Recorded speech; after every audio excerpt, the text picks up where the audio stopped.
Hello, ladies and gentlemen of YouTube, I am Clementine, and as always, I am Super Saiyan, but never mind that. Would you like to take any table and a router and turn it into a router table where you could build perfectly sized guitar bodies with templates like you see me doing right here? Well, that's great, because in this video, I'm going to take a router with a square base and then use that to route a square hole in a table. Then I'm going to put that router in the table, and then use that router table to make a guitar. I will show and explain the entire process in detail, and if this sounds like something you might be interested in, stay tuned! Roll that beautiful bean footage. Today's video is brought to you by GuitarBuildingTemplates.com. Templates to build your guitar accurately since 2002. These guitar templates are CAD drawn and laser cut with 1/4-inch MDF for accuracy and durability. Every stage from CAD to cut is done in-house. They got classic telly, humbucker telly, baritone telly, thinline telly, custom telly, deluxe telly, double hum telly, hybrid telly, 50 strats, 60 strats, super strat, even 7 strings, Jazzmaster, single cut, double cut, SG, Junior, Firebird, V's, Explorers, 335s, Red Special Complete Kit, and several modern guitars. But what if you're a slapper and you play the bass? They got all the classic 4 strings and even a modern 5 with options. So if you want to save hours building guitars, go to GuitarBuildingTemplates.com. And viewers of the channel can apply coupon code HeavymetalATC15 for 15% off at checkout. Thank you, GuitarBuildingTemplates.com, for sponsoring the channel. Let's get back to some content.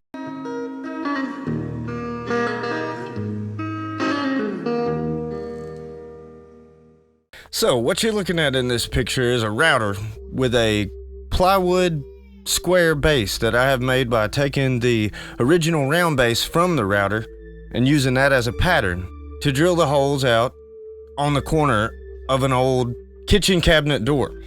And when I pick up the router, you can see that that kitchen cabinet door is what I'm also using as 2 sides of my router template, and also it prevented me from having to measure anything as I just screwed it down to my workbench, which is also a Formica kitchen countertop out of an old house. The strange little strips of wood that you see on the cabinet door are just there to make it all level. And basically now I just take this router with this flat base on it and start using it to route out the square hole that I'm going to drop it in.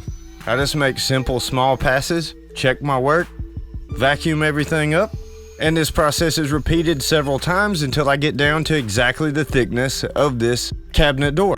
And when I remove the template that I made, I can use the square that I've already cut into the table as a template to get down to the final thickness. And as you can see, you could do this to any table with any router as long as the table's thicker than the base that you put on the router.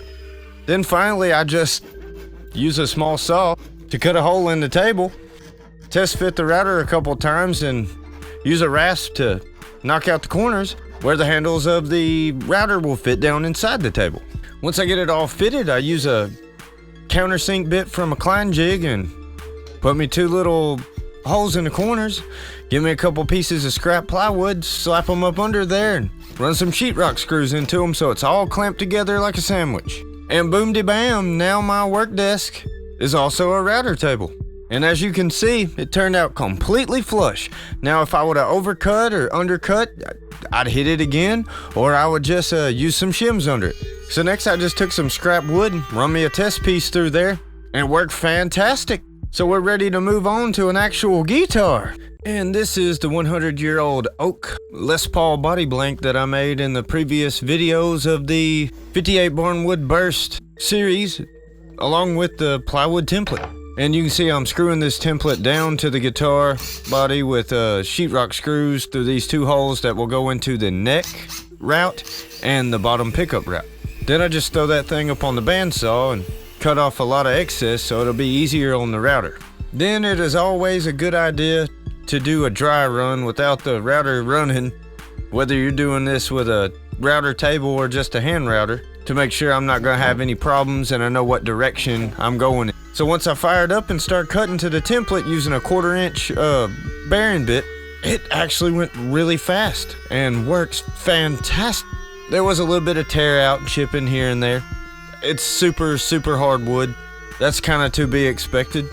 But once I was done, I took that template off. Woo! That's gonna work out just fine.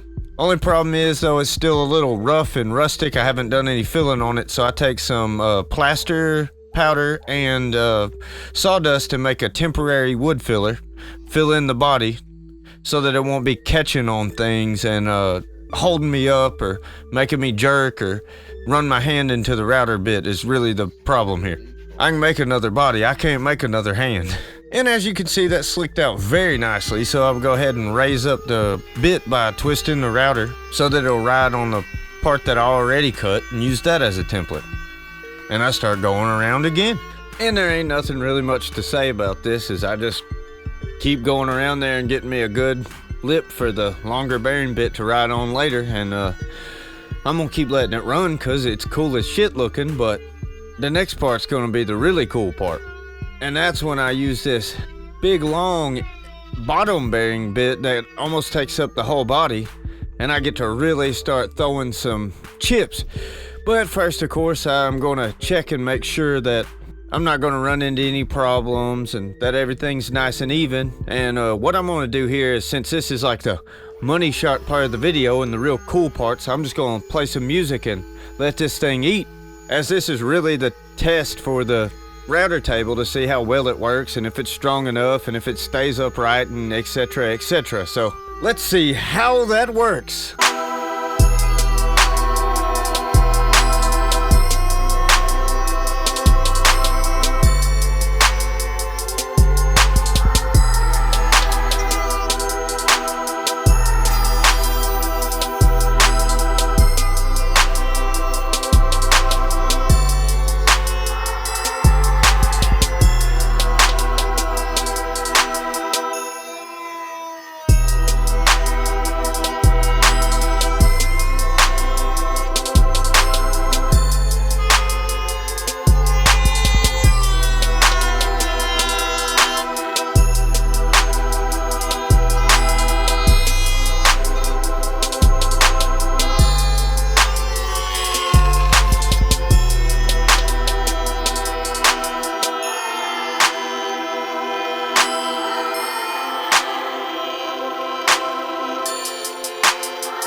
And whoppity bam, bros, just like that, we got a 1958 Les Paul body, perfectly dimensioned, made from 100-year-old white oak, reclaimed from a abandoned house in Muscle Shoals, Alabama.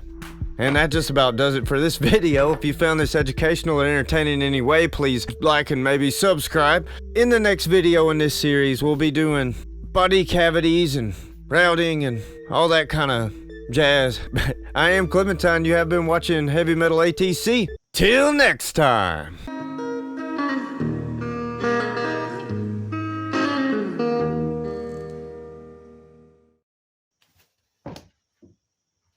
Oh, perfect.